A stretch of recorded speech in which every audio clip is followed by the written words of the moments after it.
Good morning and good evening, ladies and gentlemen. Thank you and welcome to 21Vianet Group's first quarter 2021 earnings conference call. With us today are Mr. Samuel Shen, Chief Executive Officer and Executive Chairman of Retail IDC, Mr. Tim Chen, Chief Financial Officer, and Ms. Renee Jiang, Investor Relations Director of the company. I'll now turn the call over to your first speaker today, Ms. Renee Jiang, IR Director of 21Vianet. Please go ahead, ma'am. Thank you, operator. Hello, everyone. Welcome to our first quarter 2021 earnings call. Before we start, please note that this call may contain forward-looking statements made pursuant to the safe harbor provisions of the Private Securities Litigation Reform Act of 1995. These forward-looking statements are based on management's current expectations and observations that involve known and unknown risks, uncertainties, and other factors not under the company's control, which may cause actual results, performance, or achievements of the company to be materially different from the results, performance, or expectation implied by these forward-looking statements. All forward-looking statements are expressly qualified in their entirety by the cautionary statements, risk factors, and details of the company's filing with the SEC. 21Vianet undertakes no duty to revise or update any forward-looking statements for selected events or circumstances after this date of this conference call. I will now turn the call over to Mr. Samuel Shen, CEO of 21Vianet. Thank you, Renee. Good morning and good evening, everyone. Thank you for joining us on our earnings call today. During the first quarter of 2021, we grew our net revenue by 27.1% to RMB 1.39 billion from RMB 1.09 billion a year ago. Additionally, we grew our adjusted Ebitda to RMB 415.1 million from RMB 259.4 million, reaching the high end of our previous guidance. Our adjusted Ebitda margin increased to a new high of 29.9% from 23.8% in the prior year period. We attribute this quarter's financial achievements to our ability to capitalize on shifting market demand, our dual-core growth engine strategy, and our methodical execution of business expansion. As we transition into post-pandemic world, leading to an age of digital transformation, we foresee both a multitude of headwinds and tailwinds in the IDC space. Central government's regulation on the supply side of an emission peak by 2030, carbon neutrality by 2060 will lead to near-term challenges. However, should result in long-term sustainable value for industry leaders. Recent intensified competition in certain geo-locations could force companies to better compete over operational efficiency, business innovation, and customer satisfaction, all areas in which we excel. Lastly, new market entrants in the IDC space might cause near-term market fragmentation, yet will create ample M&A opportunities for us in the mid to long term. On the other hand, central government and financing institutions maintain favorable policies towards the new infrastructure space in support of the digitalizing trend. Data sovereignty, data privacy, and data security are ever increasing in importance, leading to a shift in customer demand towards major carrier-neutral and cloud-neutral IDC providers. Furthermore, the trend of remote working, increased regulatory compliance, data-driven decision-making, as well as mixed reality, all lead to a sustained market demand for IDC. High growth areas such as industrial 5G, blockchain, Internet of Things, and smart manufacturing are fueling a broader market demand for cloud computing, which will benefit leading IDC providers like VNET. As such, we have seen an expansion of potential customer base far beyond public cloud service providers, and internet companies. With our dual-core growth engine, we are well-positioned to take advantage of these market trends and to transform headwinds into tailwinds in order to propel VNET into the next phase of our growth trajectory. Our unique and specialized dual-core growth engine combines hyperscale green IDC wholesale solutions with next-generation IDC retail solutions. This has enabled us to grow to what and who we are today. This year, VNET celebrated our 25th anniversary since inception and 10th anniversary since being listed on NASDAQ. In collaboration with China IDC Circle, which is an industry think tank, we hosted the 2021 China IDC Discovery Summit, which in itself is a strong endorsement to VNET's leadership position in the industry.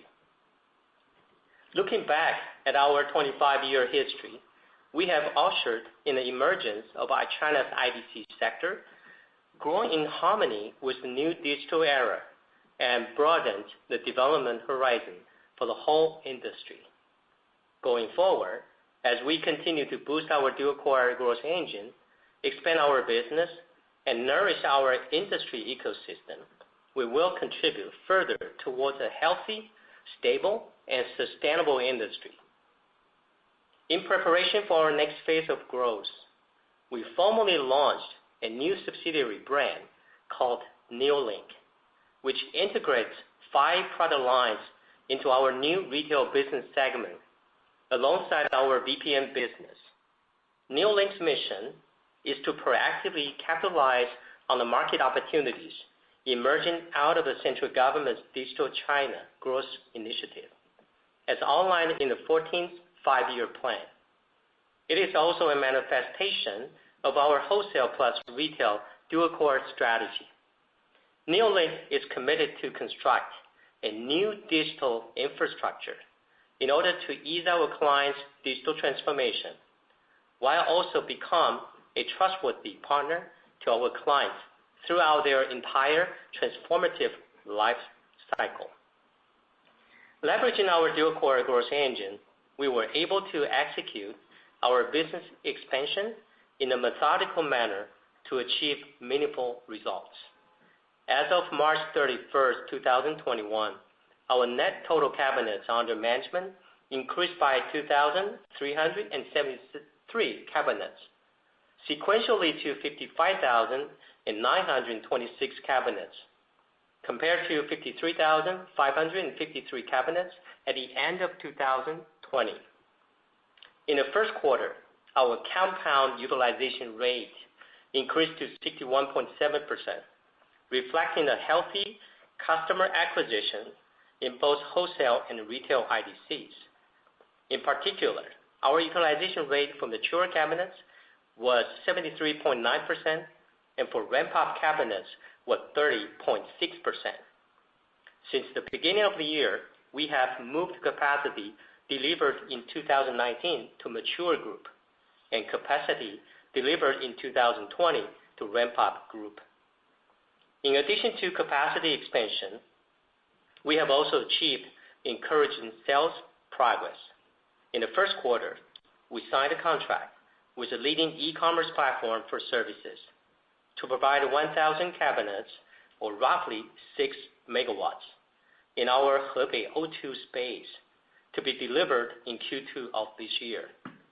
This marked another successful conversion of a long-term retail customer to a wholesale customer.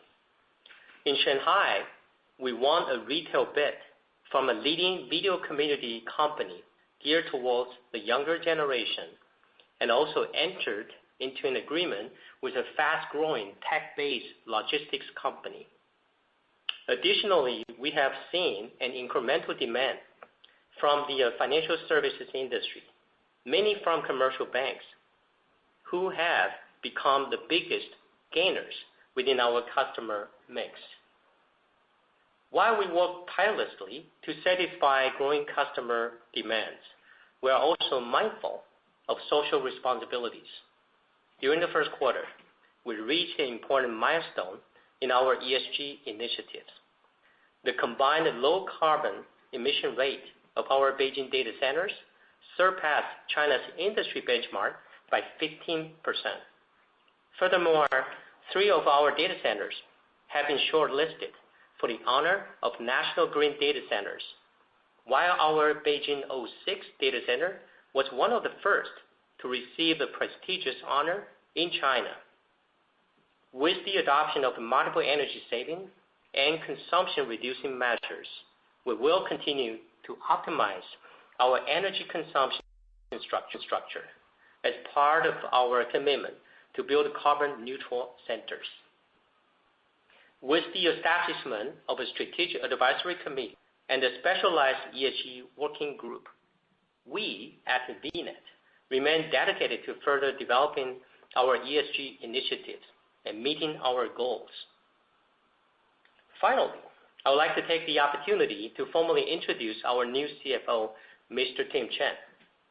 Prior to assuming the CFO position, Tim was our Chief Strategy Officer since August 2020 and has made significant contributions to our capital market operations.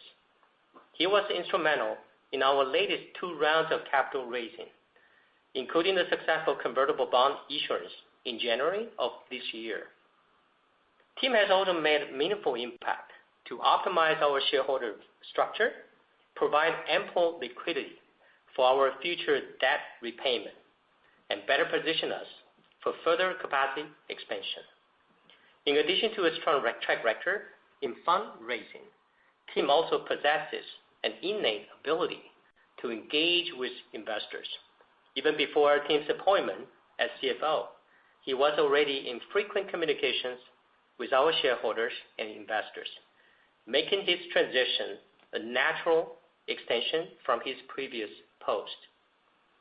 So with that, I will now turn the call over to Tim, who will further discuss our financial results for the quarter, as well as his thoughts on our future growth.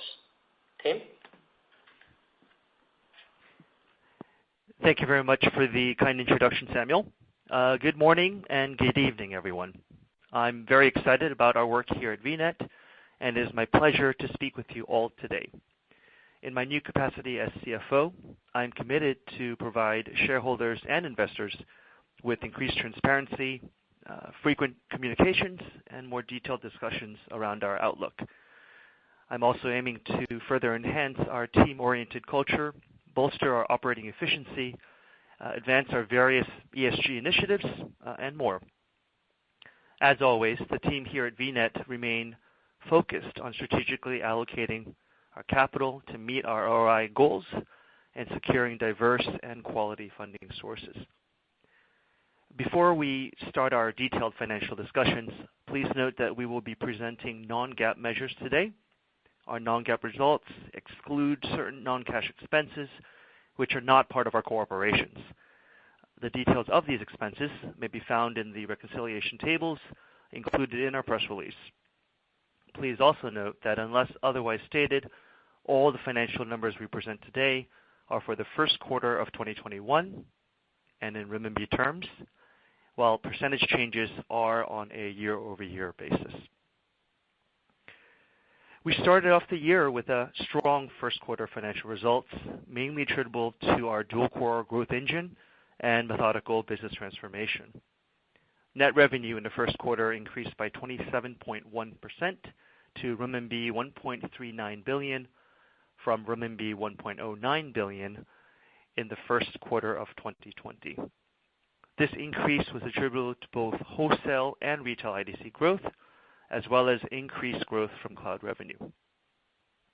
Gross profit in the first quarter was renminbi 323.3 million, representing an increase of 38.1% from renminbi 234.1 million of the same period in 2020. Gross margins in the first quarter of 2021 was 23.3% compared to 21.5% in the same period of 2020. This year-over-year increase in gross margin was mainly due to our ongoing efforts to improve operating efficiencies. Adjusted cash gross profit, which excludes depreciation, amortization, and share-based compensation expenses, was renminbi 605.3 million in the first quarter of 2021, compared to renminbi 417.1 million in the same period of 2020. The adjusted cash gross margin in the first quarter of 2021 was 43.6%, compared to 38.2% in the same period. Adjusted operating expenses, which exclude share-based compensation expenses and impairment of long-lived assets, was renminbi 212.5 million in the first quarter of 2021, compared to renminbi 177.8 million in the same period of 2020.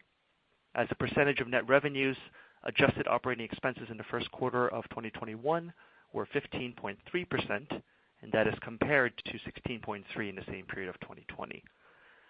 Adjusted Ebitda in the first quarter of 2021 was renminbi 415.1 million, and this represents an increase of 60% from renminbi 259.4 million in the same period of 2020.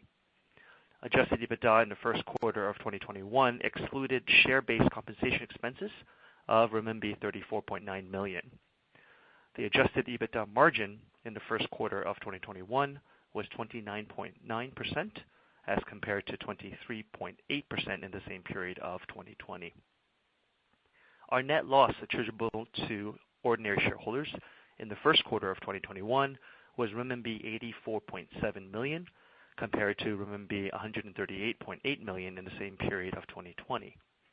Basic and diluted loss both were renminbi 0.1 per ordinary share and 0.6 per ADS. Each ADS represents 6 ordinary shares. As for our balance sheet, the aggregate amount of the company's cash and cash equivalents, restricted cash and short-term investments as of March 31st, 2021 was renminbi 7.33 billion, increasing by renminbi 3.93 billion from December 31st, 2020. Meanwhile, net cash generated from operating activities in the first quarter of 2021 was renminbi 274.5 million, compared to 58.7 million in the same period of 2020.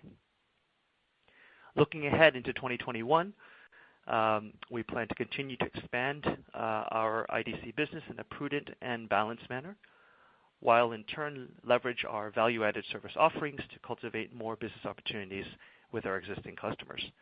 Our balance sheet strength will serve as a significant competitive advantage, enabling us to acquire additional IDC resources that align with our long-term growth targets, capture additional market share, and of course, secure more customer engagement opportunities in our key markets. For the second quarter of 2021, we expect net revenues to be in the range of 1.47 billion RMB to 1.49 billion RMB, and adjusted Ebitda to be in a range of 405 million RMB to 425 million RMB. For the full year of 2021, we anticipate net revenues to remain unchanged and be in the range of renminbi 6.1 billion to renminbi 6.3 billion, and adjusted Ebitda to be in a range of 1.68 billion to renminbi 1.78 billion. The midpoints of the company's full year estimates imply year-over-year increases of 28.4% and 30.7% in net revenues and adjusted Ebitda respectively. This forecast reflects the company's current and preliminary views on the market and its operational conditions, which do not factor in any of the potential future changes or impacts caused by the ongoing COVID-19 pandemic and are subject to change. This concludes our prepared remarks for today. Operator, we are now ready to take questions. As a reminder, to ask a question, you will need to press star 1 on your telephone. To withdraw your question, press the pound or hash key. Please stand by while we compile the Q&A roster. For the benefit of all participants on today's call, please limit yourself to 2 questions. And if you have additional questions, you can re-enter the queue.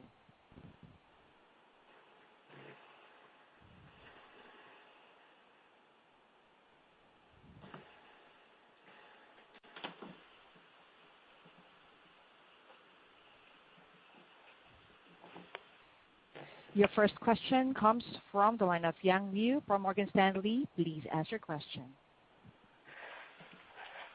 Thanks for the opportunity. Two questions from my side. The first one, we see some new entrants backed by some PEs and property firms, etc., entering the wholesale and the hyperscale market in the tier 1 city surrounding areas. But could you please update us in terms of the competition dynamics in the retail market? We see your MRR continue to go up, though the company previous comments that this number should be largely stable. And what should be the outlook for the retail pricing going forward? The second question is, in the presentation, I saw a new project called NOR02 to be delivered in second half this year. Could you please give more color on where this kind of project, is it booked by anchoring customer, and is it included in the total 190 megawatt wholesale capacity? Thank you. Okay, thank you, Liu Yang, for the questions. I'll let Tim to take on the MRR, and then I'll provide additional colors for your second questions. Tim? Sure. Thank you, Samuel. So Liu Yang, with regards to the MRR question and the question also on how we look at the outlook for the retail portion of the business, we did make a comment in the past that we expect it to be stable, and we expect, during the course of this year and next year, the figure will be, flat and slightly rising trend. We do expect that customers will continue to take on some new additional services, and obviously that will help sort of an overall trend. I would encourage, though, that you don't look at this necessarily quarter to quarter, but perhaps on an annual basis. And again, management does expect that trend to continue to rise as we roll out more of our services. This also in some ways links to the Neolink rollout logo, and this is really our view of the positiveness of the market, really focusing on our retail enterprise customers and offering more of the services that they require. Hope that helps. Yeah. Additionally, a couple of things. First of all, it is true that we're seeing the competition, the new entrants come into the IDC space. But we also got a lot of great feedback from the customers that the IDC is not just pure like a real estate business. It requires years of great track records and also providing the customer peace of mind. It is a combination of the capital, resources, and also technologies combined together. So we welcome the competition, and then from the way we see that, by talking to the customers, assessing the market demand, and we're seeing a still very positive sign for VNET.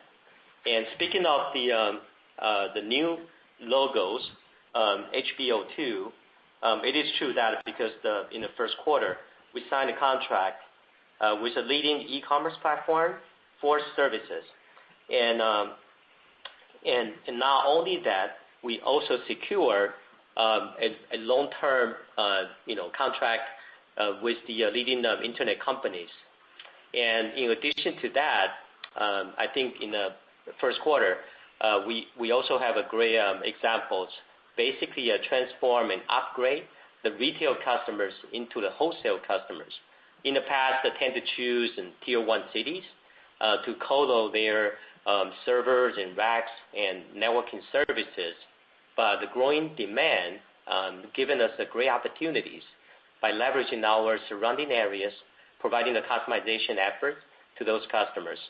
So we're seeing a positive trend, and we hope to continue to see more to come. Thank you.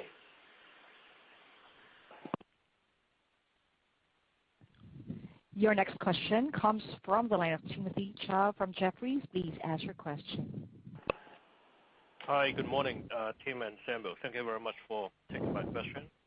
I have two. Number one is that on your mature cabinet utilization, it actually fell to 73% which is a pretty big drop. So can you maybe elaborate a little bit on what's going on there? Number two is that the recent government policies of high-tier cities seem to suggest that they are extremely vigilant in terms of power allocation. And they also try to ask potential bidders to tell them exactly what customers they will get, what utilization rate they will get, and what applications they're going to use in the data centers. Does it mean that it's almost becoming impossible to have new retail IDC capacity in Tier 1 cities? So how would that affect your retail business? Would it be positive? Would it be negative? How do you see that? Thanks. Okay. Hi, I'll take the first question. Thank you very much for the question, and I'll take the first one on the mature data center cabinets. I think that perhaps looking at it purely from a quarter-on-quarter actually would be misleading, because what we do is on January 1st, we shift all the data centers delivered in a certain year to the next category. So for example, if you look at the mature data center cabinets now, these now include all of the ones that were delivered in 2019, including the ones that were delivered at the end of 2019, which means that they actually have less than 18 months RAM. So if you want to compare the figures actually without this annual January effect, is actually probably better for you to compare year on year. So you should actually be looking at first quarter 20 versus first quarter 21. Actually, at the end of the day, probably the better measure to focus on will be on the compound realization, because that then eliminates any of the categorization impacts, and rather look at the overall cabinets that we have available and the percentage that is utilized. Samuel, I'll pass you the second question. Yeah, for the second question, yes, because as of today, we have a lot of the data center in the Tier 1 cities. It is true that the Tier 1 city government are taking the 3060 policies very seriously. As a matter of fact, they have the policies for existing data center to meet a certain PUE bar, and also for newly built data center to meet the additional strict PUE bars.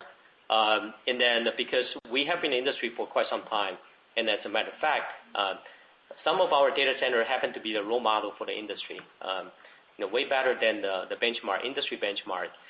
So in the first quarter, I think 3 of our data centers been shortlisted to get the national green data centers, and also we are in Beijing, we have one of the first to receive the prestigious honor for that kind of things, and then so we would continue to maintain our high standard, and hopefully that not only to meet the government's requirements for Tier 1 city, but we can take all the traditions and great traditions and our great efforts in those surrounding areas as well.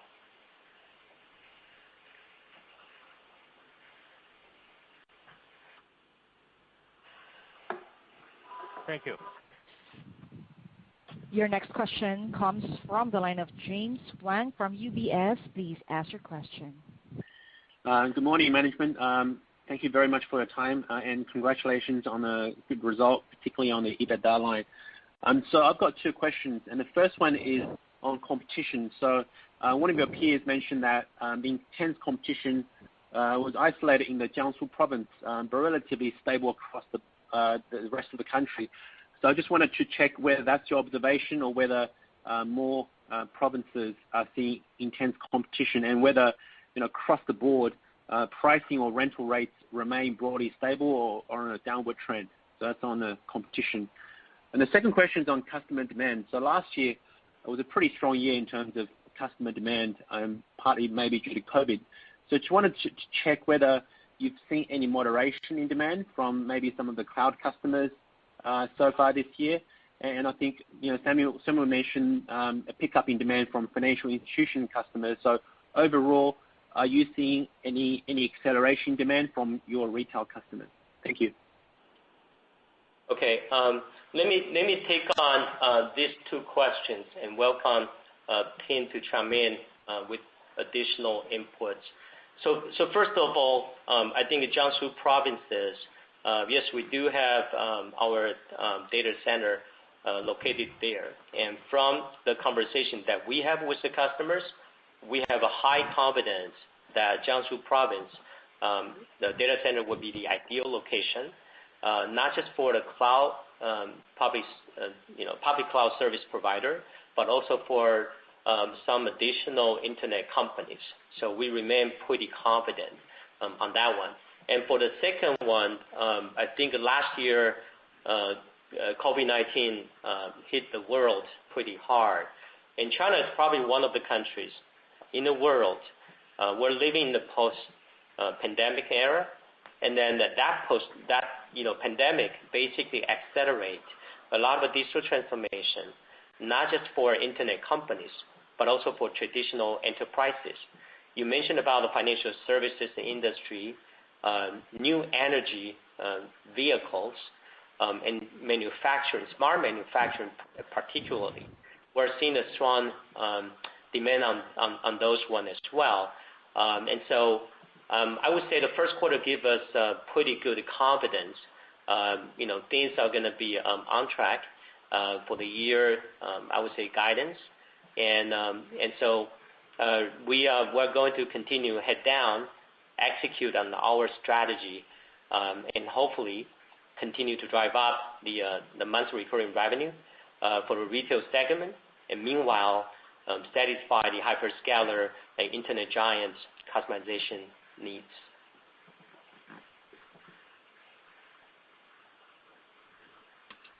Sorry, can I just follow up on the first question, Samuel?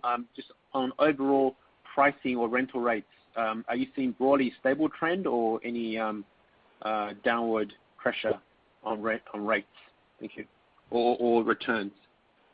Yeah, from the pricing point of view, I would say so far from all the conversation that we have discussed with the customers, I would say that probably that was like one-off thing, and then we don't see any broader impact, not just from Jiangsu provinces, but also other part of the geo as well.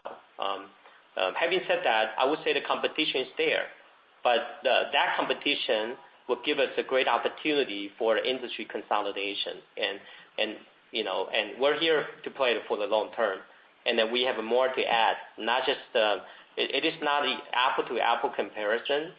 One of the great advantages for our dual-core growth engine is we're not just providing the co-location, we're providing additional networking services and bare metal services, and also hybrid cloud, and that gets reflected on our monthly recurring revenue continue climbing up, even though gradually, but that's a great indication. So hopefully that answered your question. Right. Thank you very much. Your next question comes from the line of Arthur Lai from Citi. Please ask your question. Hi, I really appreciate management time. So first, congrats on the Q1, the continuous margin beat, and also congrats team's new role. So I have two questions. Number one is on the margin side, and number two is on the new site ramp up. On the margin side, we saw the gross margin grew 1.5% year-over-year. Was driven by mix. So if we compare the dual core growth engine, which business lift up the gross margin more significantly? And can we expect the similar margin expansion into the 2022 or 3? That's my first question. Okay, I'll take this. Arthur, thank you for your question. I would say that both the wholesale and retail do have strong gross margins. The contribution from the wholesale, as you can sort of see over time, will increase, and that's just because relatively speaking, the retail is operating off a much larger original base as compared to the wholesale business. So I think as we go forward in time, we would expect that there will be continued improvements As you know, our overall results do have other business units in place. So I think that as the cabinets are delivered and as the utilization rates go up, we will see continued general improvement in terms of the gross margins. Hope that helps, Arthur. Thank you. Very good. The second one is on the Jiangsu Campus 2. We understand that there is still time for ramping. So can management give us update on which type of clients and what kinds of timing? And I think some analysts ask about the pricing, but can our company add more value after service and to stand out from the competition? Thank you. So I'll probably take this one and see whether Tim has additional comments. So Arthur, your question is about the Jiangsu Campus 02, right? For that specific one, the Jiangsu Campus 01, that's for our hyperscaler customers and totally taking on that. And for Jiangsu Campus 02, make no mistake. It is a great data center location, and also because it's very close to Shanghai. So from a network latency point of view, and also from a bandwidth supply point of view, it's a high quality. And then so at this current moment, we do have both wholesale customer and also retail customers are showing a great interest about that specific data center.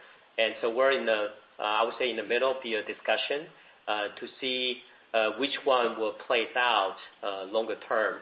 I think this is related to the previous question about the price, competition and so on and so forth. I think because data center location, that's one key element. The second thing is specific for Campus 02 that we have a great expansion possibilities, and plus that we have additional services that can offer to the internet companies. So from the management team point of view, we're not worried at all about the price negotiation and things like that. We remain to be very healthy. I would say IRR gauge from the wholesale perspective still maintain to be 10-15% kind of range discussion. So I would say we're pretty cautiously optimistic on that one, and hopefully that we can provide additional information in the quarters to come. Okay, thank you. Your next question comes from the line of Kina Wong from Credit Suisse. Please ask your question. Yeah, thanks, management, for taking my questions. I have two questions. The first one is actually related to the capacity expansion. And we see your roadmap, on those Jiangsu and others data center area expansion. And from the target this year of 25,000, so we should expect like 7,000 to 8,000 every quarter, in the coming years to fulfill, and that will increase additional capacity that in a certain in the period, and that would also somehow drive certain kind of competitions in order to fill up these. So in your customer pipeline and commit the schedule, I think is that still on track and to fulfill a target with manageable price competition along with the new capacity rollout? The first question. And the second one, wanted to chat the ESG roadmap because we do see from the ESG report the company has achieved some kind of I would say achievement like PUE reduced a certain percentage, like 2% last year, and some of the I would say 33% of the East China data center is actually from green power. But do we expect some more concrete roadmap in the coming few years or in 2021 in your ESG roadmap? Thanks.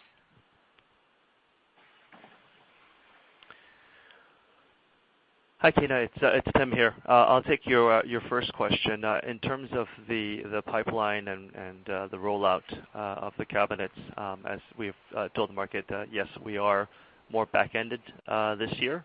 So more of the deliveries are expected to be in the second half of 2021.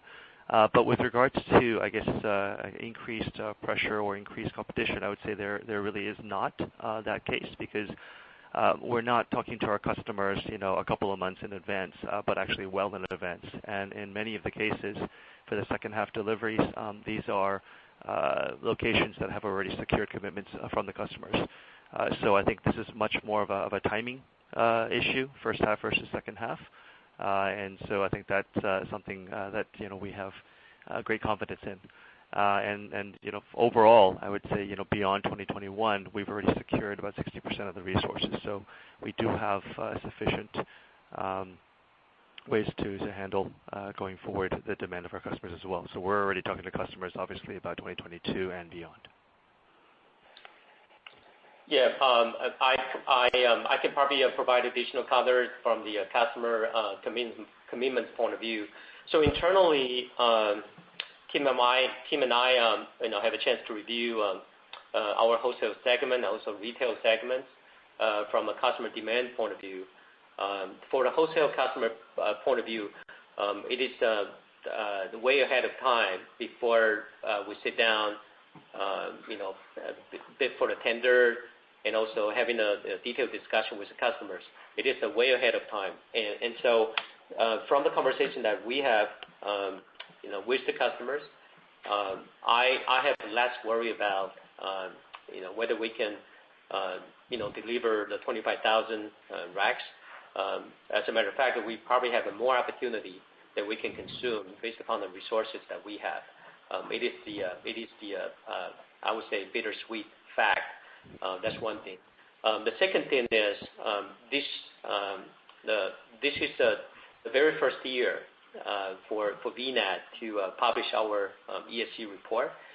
Even though we have been working on ESG efforts, including the environment, social, and governance in the past, but we never had a chance to really systematically organize our commitments and efforts and share out. And so this year, I would say, marked the very first year for us to share and to be more transparent for all of our efforts and commitments around the ESG side. And specifically on the, even though purely from the MSCI ESG point of view, E only contributes to 5% of the total rating schema, but we're taking the E, especially environment portion, very seriously. So continue using our tech-driven, data-driven approach to reduce the PUE. And meanwhile, we're partnering with the local governments, making sure that we can participate in the green energy efforts as well. So hopefully that we can share the results on a quarterly basis to the external world. And thanks for the question, Tina.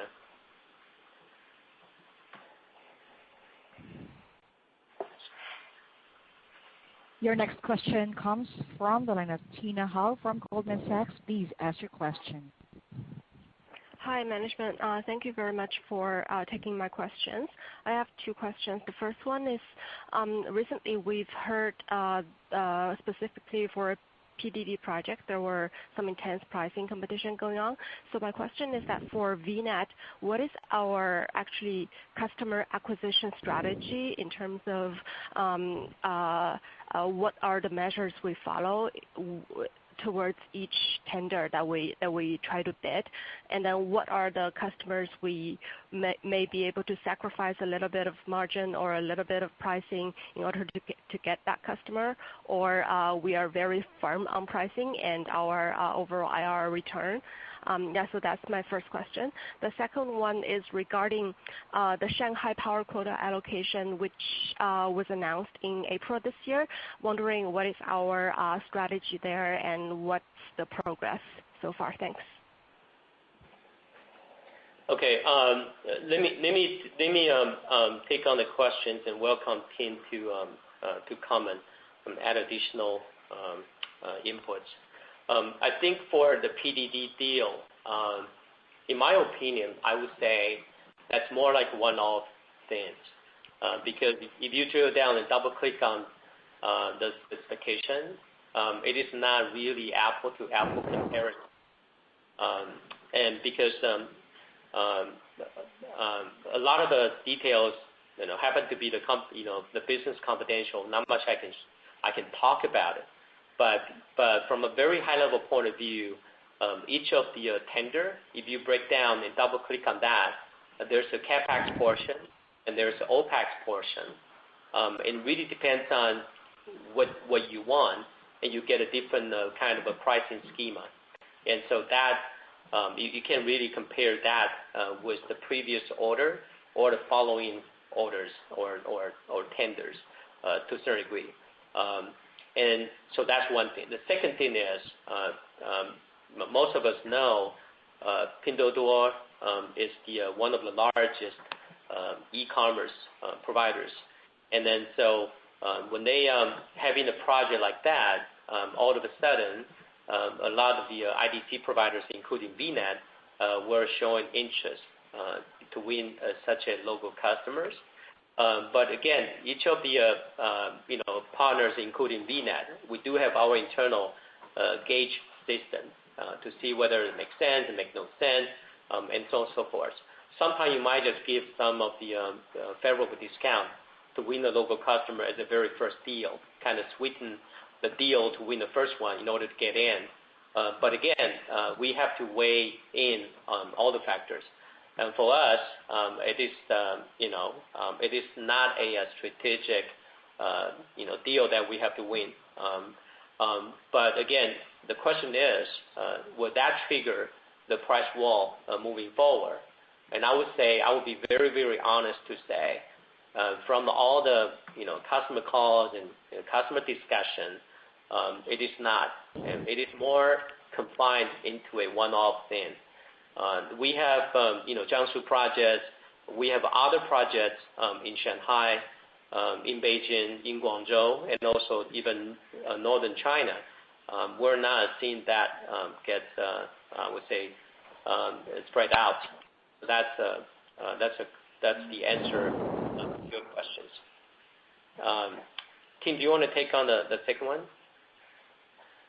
Yeah. So on the second one, Tina, is on power, right? The Shanghai power quota allocation this year. Okay. Yeah. So I think, look, overall, we continue to secure power quotas throughout the different regions. Our strategy and what we've communicated in the past quarters remains the same, is that we will continue to obtain the necessary quotas for our various projects, some slower, some faster. So I think at the moment, there are a few projects that we have put in applications for, and when we have updates to give to the market and to the investors, we'll do so in due course. Oh, thanks, Tim. Just a very quick follow-up on that. Just in terms of the competition within the power quota allocation this year, have we seen more newcomers into the space? Because last year there were out of the 18 allocations, 6 were allocated to newcomers. But then this year the government has tightened and raised the requirements for the new project allocations. So have we already seen fewer newcomers coming in and doing the bid? I can't comment for the others that have actually put in bids, but I think generally, what you wrote in your report as well is accurate. The tightened regulations and requirements does mean less of the pure money or people looking for a quick flip, and really more people that are qualified or on paper qualified. So this does put the advantage to existing experienced operators like ourselves. Got it. Thank you. Thank you. Your next question comes from the line of Chris Ko from DBS. Please ask your question. Good morning, management team Congratulations on the strong results, and thanks for taking my questions. My first one is about our second quarter adjusted EBITDA guidance. Could management team please help us understand why the midpoint of the second quarter adjusted EBITDA guidance is flat Q-on-Q? Could it be due to some timing issue of the moving schedule? And my second question is on the cloud market. There is news reporting that there could be some market share changes and also a new entrant into it. What are the opportunities and threats to us in management team's point of view?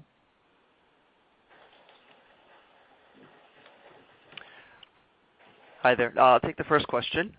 So with regards to the margin and the guidance, EBITDA margins and the guidance, and the guidance that we've given for 2Q, you're absolutely correct. This is, as we've explained to the market, our deliveries at this moment are more in second quarter and in fourth quarter. So we do expect that with deliveries of the cabinets and the additional costs that are being incurred, that there will be some impact to the EBITDA. And so that's why we've guided to something that is flat to first quarter. I'll pass the second question to Samuel. Well, I guess you had a question about cloud market and a new entrant. Yeah. For the second question, so first of all, I would like to give you a broader view. First of all, as I said earlier, the COVID-19 basically accelerated the digital transformation, and so to a certain degree, not just about the cloud service providers still maintain a very healthy double-digit growth year-over-year. We're seeing a hybrid cloud as a new norm because China is unlike the rest of the world. We have more than a dozen cloud service providers, and now most of the customers understand the importance of the cloud transformation to be live and die DNA, but then to kind of thrive in the digital era. But on the other hand, they also pay a lot of attention on the data sovereignty and privacy and things like that. So hybrid cloud has become a new norm. So having said that, for most of the public cloud service provider, because their base revenues now, a great portion of that. So to maintain the year-over-year growth, is going to be a little bit challenging for them. But on the other hand, the carrier neutral IDC, it's a very, I would say, unique segment in China because we provide a whole bunch of neutralities, cloud neutralities, and also carrier neutralities in driving multiple deliverables to meet the customer demands. So I would say from the overall perspective, the IDC segment, especially for carrier neutral IDC segment, is not just a pure wholesale hyperscaler play. It is a huge combination of just resources and capitals and also the tax deliverables. And then so that's something that we're pretty confident. From the overall market share point of view, we don't have the latest numbers, but we believe we're still at the 11%, 10%, that kind of range, and we're pretty confident we'll continue to grab more market share moving forward. Okay, thank you.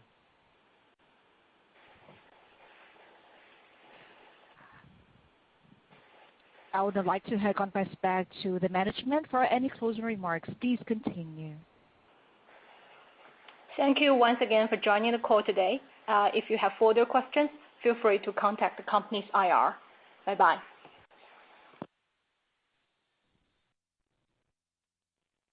This concludes today's conference call. Thank you for participating. You may now disconnect.